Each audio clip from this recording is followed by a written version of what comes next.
Hello friends, once again welcome to my YouTube channel Best Knowledge. First of all, please don't forget to like and comment my videos. जैसा कि आप देख सकते हैं यहाँ पर एक बुक रखी है। ये बुक है बीएड फर्स्ट ईयर की। बीएड जो है वो 2 ईयर प्रोग्राम है। ये बुक जो है वो फर्स्ट ईयर की है और पेपर नंबर 2 की बुक है। कंटेम्प्रेरी इंडियन एजुकेशन की, इट मीन्स समकालीन भारत और शिक्षा की। जो पेपर नंबर 1 है बीएड फर्स्ट ईयर का, चाइल्डहुड एंड ग्रोइंग अप, उस पर मैं एक वीडियो बना चुकी हूँ और आज मैं इसकी सेकंड वीडियो लेकर आई हूँ। सेकंड पेपर की बीएड फर्स्ट ईयर के कंटेम्प्रेरी इंडियन एजुकेशन, समकालीन भारत और शिक्षा। ये बुक ओल्ड है लेकिन आपको पूरा इसमें सब कुछ अच्छे से मिलेगा। आप जब न्यू बुक परचेज़ करेंगे तो आपको काफ़ी सारी चीज़ें सिमिलर दिखेंगी, क्वेश्चंस, टॉपिक्स, सब कुछ, यूनिट्स वगैरह सब। साथ ही मैं आपको बता देती हूँ, मैं इस वीडियो में आपको इस पूरे सब्जेक्ट में, जो कंटेम्प्रेरी इंडियन एजुकेशन आपका सब्जेक्ट है, इसमें कितनी यूनिट्स हैं, यूनिट्स के नेम क्या क्या हैं और हर एक यूनिट में आप कितने टॉपिक्स पढ़ेंगे, क्या क्या टॉपिक्स हैं, वो सब कुछ डिस्कस करने वाली हूँ। मतलब मैं आपको इस पूरी बुक का सिलेबस आपको यहाँ पर बताने वाली हूँ। जैसा आप देख सकते हैं क्वेश्चन बैंक है, तो क्वेश्चन बैंक के बेसिस पर ही मैं आपको पूरा सिलेबस आपको बताने वाली हूँ। ये बुक हिंदी में है, आपको इंग्लिश में भी अवेलेबल हो जाएगी। अगर आप इंग्लिश लैंग्वेज के हैं तो इंग्लिश में भी आपको अवेलेबल हो जाएगी। यहाँ पर इस बुक में आपको हेडिंग्स वगैरह, यूनिट्स के नेम सब इंग्लिश में भी मिल जाएंगे, तो आप समझ सकते हैं अभी कि आपके क्या क्या टॉपिक्स हैं इंग्लिश में भी। बाकी आपको डिटेल भी इंग्लिश में चाहिए तो आप इंग्लिश में परचेज़ कर सकते हैं। ठीक है, सूर्या पब्लिकेशन की है। अब मैं इसके अंदर आ जाती हूँ इसकी यूनिट्स को दिखाने के लिए। देखिए ये हैं इसके यूनिट्स। तो जैसा कि मैं पहले भी अपनी वीडियोस में बता चुकी हूँ, बीएड फर्स्ट ईयर के जितने भी सब्जेक्ट हैं, 9 सब्जेक्ट्स हैं, उन सब के जो चैप्टर्स हैं उन सब में वो 5 यूनिट्स हैं। बहुत ही कम 1-2 में ही हैं ज़्यादा, बाकी सब में 5 ही यूनिट्स हैं। और यहाँ पर देखिए 5 यूनिट्स दे रखी हैं इस बुक में, जबकि इंग्लिश में नहीं दिया है। बाकी इसी पब्लिकेशन की सेम बुक्स में इंग्लिश में भी दिया हुआ है। ठीक है, यहाँ पर देख सकते हैं आप 5 यूनिट्स हैं। और बीएड में क्या सिलेबस है, पेपर पैटर्न कैसा होता है, काउंसलिंग कैसी होती है, बीएड से रिलेटेड काफ़ी सारी इन्फॉर्मेशन पर मेरे चैनल पर वीडियोस हैं। अगर आपको बीएड से रिलेटेड कोई भी वीडियोस चाहिए तो आप देख सकते हैं कि बीएड में काउंसलिंग कैसे होती है, आपको वो नहीं पता, बीएड का पेपर पैटर्न कैसा होता है, ठीक है, तो वो सब डिस्कस भी करा है मैंने, कितने मार्क्स का क्या कैसे आता है। तो अगर आपको वीडियोस चाहिए तो आप कमेंट्स भी कीजिए, मैं आपको लिंक प्रोवाइड कर दूँगी। अब बात करते हैं contemporary Indian education paper number 2 BEd first year. 5 इसमें यूनिट्स हैं, मैं एक बार नेम पढ़ के बता देती हूँ। यूनिट नंबर 1 शिक्षा एवं भारतीय समाज। यूनिट नंबर 2 विरासत, दार्शनिक और शैक्षिक। 3rd है परिवर्तन हेतु शिक्षा। 4th है जनशिक्षा हेतु नीति संरचना। और 5th यूनिट है शिक्षा में मुद्दे और संदर्भ। जैसा कि आपकी यूनिट 1 है शिक्षा एवं Bharatiya Samaj, it means education and Indian society. तो जैसा कि नेम से ही है एजुकेशन, तो आप इसमें सबसे पहले एजुकेशन, मीनिंग ऑफ एजुकेशन पढ़ेंगे, डेफिनेशंस ऑफ एजुकेशंस आप इसमें पढ़ेंगे। ठीक है, देखिए यहाँ पर आप काफ़ी सारे अदर मीनिंग भी जानेंगे एजुकेशन के, कि नैरोर मीनिंग ऑफ एजुकेशन क्या है, वाइडर मीनिंग ऑफ एजुकेशन क्या है, एनालिटिक मीनिंग ऑफ एजुकेशन क्या है, वो सब आप इसमें पढ़ने वाले हैं। तो मैं आपको जितना हो सकता है डिस्क्रिप्शन में बता दूंगी और साथ ही जितना मेरे से हो सकता है मैं यहाँ पर आपको अच्छे से पूरा एक्सप्लेन करूँगी। ठीक है, यहाँ पर true meaning of definition, education पढ़ेंगे, डेफिनेशन ऑफ एजुकेशंस पढ़ेंगे। बाकी आप यहाँ पर पढ़ेंगे फॉर्म्स ऑफ एजुकेशन। देखिए यहाँ पर एक क्वेश्चन है फॉर्म्स ऑफ एजुकेशन, काफ़ी ज़्यादा अच्छा टॉपिक है। इस टॉपिक से रिलेटेड क्वेश्चंस एग्जाम में आए हैं, forms of education. Forms of education कैसी फॉर्म्स होती हैं एजुकेशंस की, तो फॉर्मल एंड इनफॉर्मल एजुकेशन होती है, डायरेक्ट एंड इनडायरेक्ट एजुकेशन होती है, जर्नल एंड स्पेसिफिक एजुकेशन होती है, इंडिविजुअल और कलेक्टिव एजुकेशन होती है। मैं यहाँ पर इंग्लिश में इसलिए बोल रही हूँ क्योंकि हिंदी तो बच्चा खुद भी पढ़ के समझ सकता है। ठीक है, यहाँ पर हिंदी और इंग्लिश मैं दोनों में ही कोशिश करूँगी कि आपको मैं बता पाऊँ। ठीक है, फिर उसके बाद यहाँ पर जनरल फंक्शंस ऑफ एजुकेशंस हैं जो आप पढ़ सकते हैं, समझ सकते हैं। जब एजुकेशन पढ़ेंगे तो आप यहाँ पर अच्छे से बिल्कुल पढ़ने वाले हैं एजुकेशंस के बारे में। ठीक है। फिर functions of education in human life, जो हमारा मानव जीवन है, जो हमारी ह्यूमन लाइफ है, उसमें जो शिक्षा है उसके क्या क्या कार्य हैं, एजुकेशंस के क्या क्या फंक्शंस हैं, क्या क्या वर्क्स हैं, इनके बारे में पढ़ेंगे। तो एजुकेशन जो है वो ह्यूमन लाइफ के लिए मोस्ट इम्पॉर्टेंट थिंग है। एजुकेशन से ही कोई भी व्यक्ति इस समाज में रहने लायक बनता है, ऐसा कह सकते हैं। क्योंकि मानव सभ्य होता है, मानव में जो वातावरण के रूप में परिवर्तन होता है, वातावरण के अनुकूल होता है, जैसे उसके आसपास का एनवायरनमेंट है वो उसको एडप्ट करता है, मॉडिफाई करता है, वो सारी चीज़ें आप इसमें सीखेंगे। ठीक है। और उसके अंदर काफ़ी सारी वोकेशनल एफिशिएंसीज आती हैं, अचीवमेंट्स आती हैं, और वो सेल्फ कॉन्फिडेंट बनता है। काफ़ी सारी चीज़ें हैं जो आपको एजुकेशन देती है। सो इस सब के बारे में आप इसमें पढ़ने वाले हैं। जितना मेरे से हो पा रहा है मैं आपको बता पा रही हूँ। बाकी अगर आपको किसी भी पर्टिकुलर टॉपिक पर अच्छे से समझना है विद एक्सप्लेनेशन, तो आप मेरे को कमेंट कीजिएगा कि मैम इस टॉपिक पर आप हमको अच्छे से बता दीजिए, समझा दीजिए, ये टॉपिक क्लियर नहीं है, मैं उस पर प्रॉपर एक अलग वीडियो लेकर आऊँगी। ठीक है। अभी तो मेरे को ये इस वीडियो में ये 30 मिनट्स की मैं वीडियो शूट करूँगी, जिसमें मैं पूरा आपको इस चाइल्डहुड एंड ग्रोइंग अप जैसे मैंने बताया था, सिमिलरली मैं इसमें कंटेम्प्रेरी इंडियन एजुकेशन में आपको पूरे के पूरे 50 यूनिट में आप क्या क्या टॉपिक्स पढ़ने वाले हैं वो मैं बताने वाली हूँ। ठीक है। फिर देखिए एक और इम्पॉर्टेंट क्वेश्चन, और ये एग्ज़ाम में आया है, आप अपने PYQ उठाकर देखिए, previous year question paper BEd first year के आप उठाकर देखिए, आपको ये क्वेश्चंस मिलेंगे।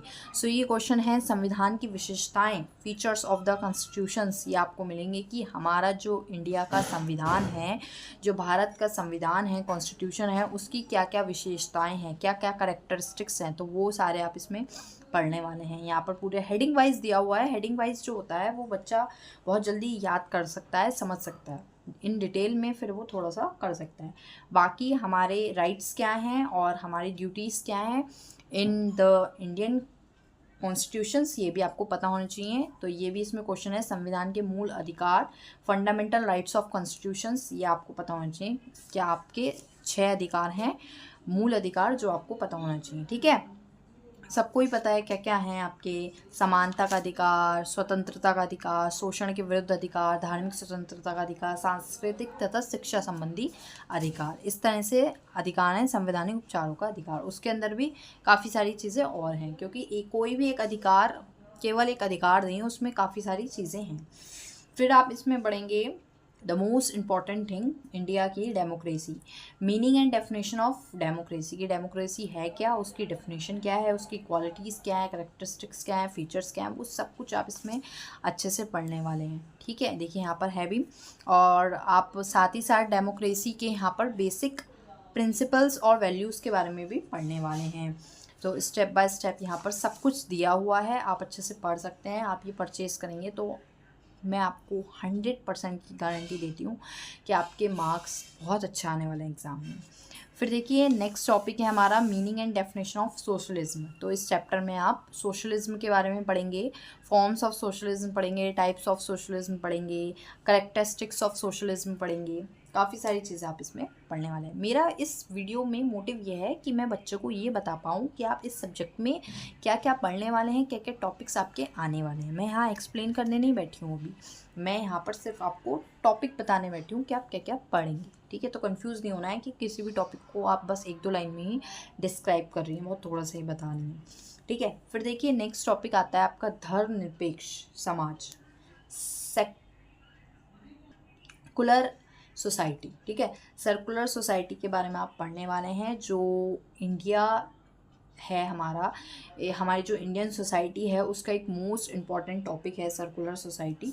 तो इसके बारे में आप यहाँ पर पढ़ने वाले हैं, और कौन कौन से आर्टिकल्स में क्या क्या बताया गया है वो भी इसमें दिया हुआ है। पूरा अच्छे से आप देख सकते हैं, यहाँ पर मार्क वार्क कर रखा है मैंने, खूब अच्छे से पढ़ा था और एग्ज़ाम दिया था तो बहुत अच्छे मार्क्स आए थे। फिर आप पढ़ेंगे इसमें नेशनलिज्म, राष्ट्रीयता का अर्थ। नेशनलिज्म बहुत है आपका सिंपल, अगर लैंग्वेज में कहें, राष्ट्र के प्रति आपकी भक्ति, आपका आज्ञा पाना, राष्ट्र के प्रति प्रेम। ठीक है। तो वही आपका कहलाता है राष्ट्रीयता, नेशनलिज्म। Love for nation. ठीक है। वो आपका नेशनलिज्म कहलाता है। फिर नेशनलिज्म एजुकेशन में यानी कि शिक्षा और राष्ट्रीयता को जोड़ा गया है, उसको बताया गया है कि शिक्षा किस तरह से कनेक्ट करती है राष्ट्रीयता को, या राष्ट्रीयता किस तरह से कनेक्ट करती है शिक्षा को। तो जैसे जैसे आप पढ़ेंगे समझेंगे चीज़ों को, आपको समझ में आएगी और आप चीज़ों को जानेंगे। फिर राष्ट्रीयता की शिक्षा के लाभ भी हैं कि अगर आपके एजुकेशन में नेशनलिज्म को पढ़ाया जाता है तो उसके क्या क्या प्रॉफिट्स हैं। तो देखिए यहाँ पर सारे यहाँ पर मेरिट्स दिए हुए हैं कि सोशल प्रोग्रेस होगी, पॉलिटिकल यूनिटी होगी, इकोनॉमिक प्रोग्रेस होगी, डेवलपमेंट ऑफ कल्चर होगा, डेवलपमेंट ऑफ सेल्फ सेक्रीफाइस होगा, काफ़ी सारी चीज़ें आप यहाँ पर पढ़ने वाले हैं। ये लॉन्ग थे, फिर शॉर्ट्स आते हैं इस तरह से, फिर शॉर्ट्स आपको पढ़ने हैं। यहाँ पर काफ़ी सारे शॉर्ट्स हैं।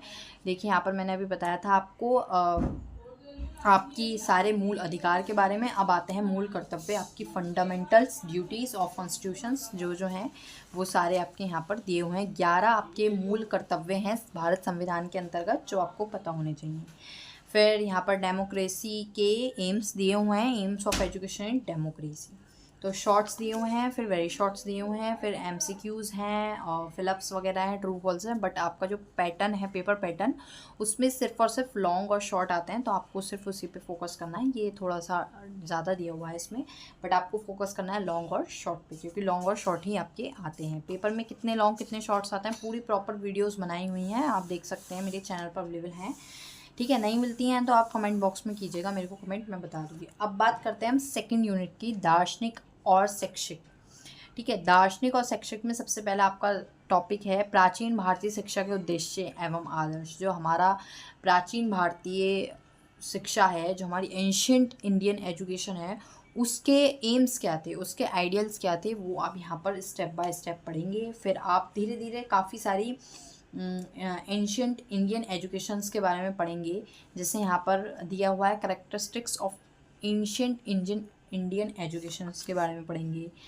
फिर पढ़ेंगे कैसे कैसे संस्कार थे। देखिए आप यहाँ पढ़ सकते हैं उपनयन, विद्या संस्कार, समापवर्तन संस्कार, और ये एग्ज़ाम में आए हुए हैं। ये नहीं है कि ये हिस्ट्री है हमारी या हमारी एजुकेशन है, नहीं आएगा, ये आए हैं एग्ज़ाम में।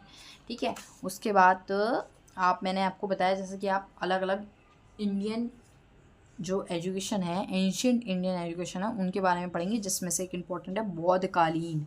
तो बुद्धिस्टिक पीरियड में कैसी एजुकेशन थी वो पढ़ेंगे। फिर आप यहाँ पर पढ़ेंगे जब आपकी मिडिवल इंडियन एजुकेशन कैसी थी, मध्यकालीन भारतीय शिक्षा कैसी थी, ये भी इम्पॉर्टेंट है। उसके बाद आप मैकाले का विवरण पत्र पढ़ेंगे जो कि इम्पॉर्टेंट है, और इसमें आपको काफ़ी सारी चीज़ें पढ़नी होंगी। फिर आप हंटर कमीशन के बारे में पढ़ेंगे। ये इंपॉर्टेंट टॉपिक्स हैं, मैं जो आपको सब बता रही हूँ। ठीक है, फिर उसके बाद ये मोस्ट इम्पॉर्टेंट टॉपिक है भारतीय शिक्षा आयोग का मूल्यांकन, evaluation of Indian education commission. जो इंडियन एजुकेशन कमीशन था उसका एवेल्यूशन किया गया, तो उसमें क्या क्या देखा गया, क्या क्या था, कैसा कैसा उसका था, सब कुछ इसमें बताया गया। जब आप इसको पढ़ेंगे तब आपको समझ में आएगा। आप देख सकते हैं इस पर कितना पेन से मार्क किया हुआ है, जब मैंने याद किया तो अंडरलाइन कर करके, क्योंकि ये इम्पोर्टेंट था। फिर सार्जेंट योजना है, और फिर आता है आपका मेन, जो कि आपके चैप्टर का नेम था साइकोलॉजी नहीं सॉरी फिलॉसफी का। यहाँ पर आप डेफिनेशन पढ़ेंगे और उसकी मीनिंग पढ़ेंगे, मतलब दर्शन का अर्थ और परिभाषा की। दर्शन है क्या, दर्शन का जो शाब्दिक अर्थ है वो अलग है, वैसे उसका जो अर्थ है वो अलग है। दर्शन का अर्थ है सत्य की खोज करना। अगर एक भाषा में मैं एक सेंटेंस में कहूँ, सत्य की खोज करना। ठीक है, तो यहाँ पर लिखा भी है ज्ञान की खोज करना, ज्ञान का प्रेम इज कॉल्ड दर्शन। जैसे जैसे आप पढ़ेंगे चीज़ें आपको समझ में आएंगी। यहाँ पर फिलॉसफी की डेफिनेशन है, मीनिंग है, फीचर्स हैं, और यहाँ पर साथ ही साथ relation between philosophy and education है, जो कि मोस्ट इंपॉर्टेंट टॉपिक है, relation between philosophy and education. जो मैं वीडियो में बोल रही हूँ इंपॉर्टेंट टॉपिक है, तो अगर आपके पास बुक है, नोट्स हैं, तो आप मार्क कीजिएगा, ये आपको दिखेंगे आपके एग्ज़ाम में ज़रूर। ठीक है, फिर आपको यहाँ पर काफ़ी सारी चीज़ें मिलेंगी। एक मिलेगा आदर्शवाद, एक मिलेगा प्रकृतिवाद, ये सारे बहुत इंपॉर्टेंट टॉपिक है। आदर्शवाद, आइडियलिज्म बहुत ज़्यादा इंपॉर्टेंट टॉपिक है। क्या था आदर्शवाद का, परिभाषा क्या है, विकास कैसे हुआ, इसके सिद्धांत, principles of idealism is the most important topic. And फिर जैसे मैंने आपको बताया प्रकृतिवाद, नेचुरलिज्म, तो नेचुरलिज्म में के भी प्रिंसिपल बहुत ज़्यादा इंपॉर्टेंट है। यहाँ पर हेडिंग वाइज दिया हुआ है, आपको अच्छे से बस पढ़ना है। प्रयोजनवाद है, प्रोग्रामिस्ट बहुत इम्पॉर्टेंट है।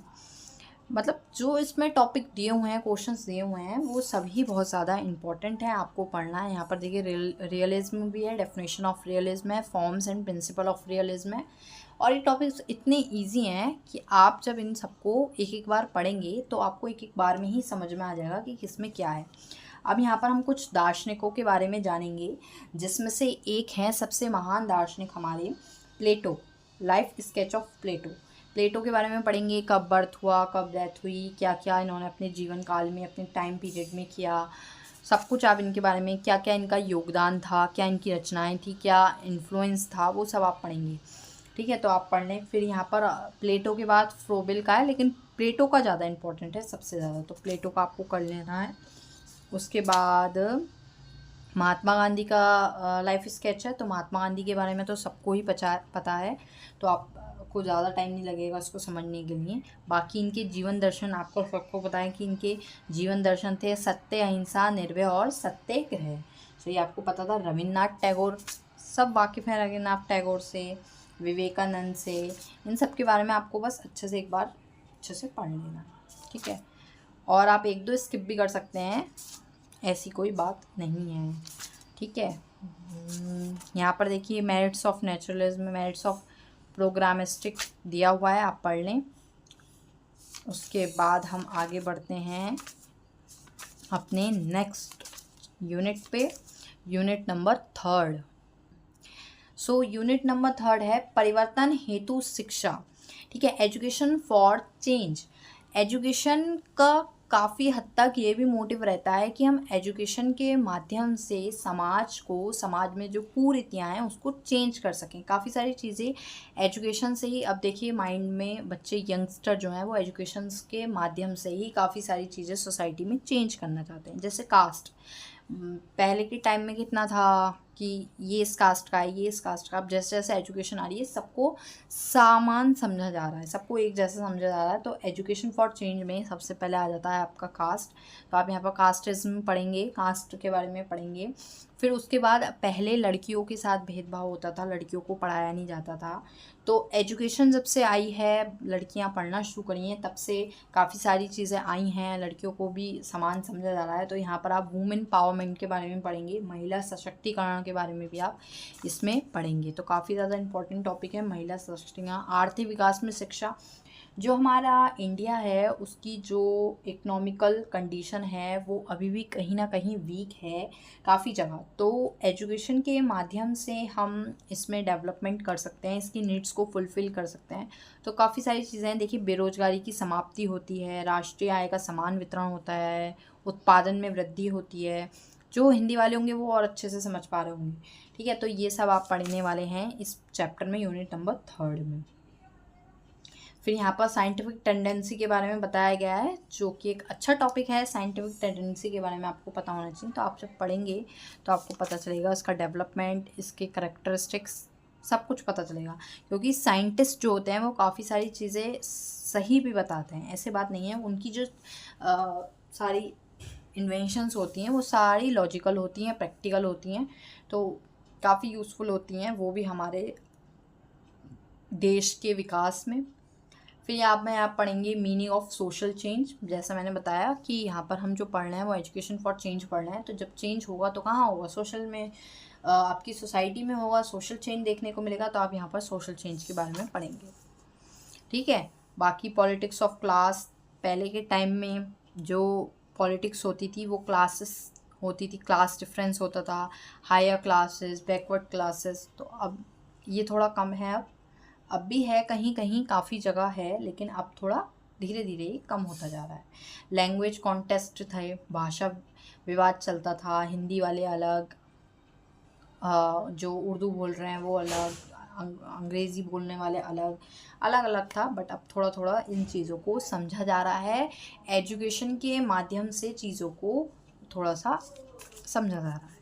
ठीक है। बाकी सारे इसमें काफ़ी सारे टॉपिक्स ऐसे हैं जो इतने इम्पोर्टेंट नहीं हैं। अब हम डिस्कस करते हैं यूनिट नंबर 4 पे, चैप्टर नंबर 4 जिसे हम कह सकते हैं जन शिक्षा हेतु नीति संरचना।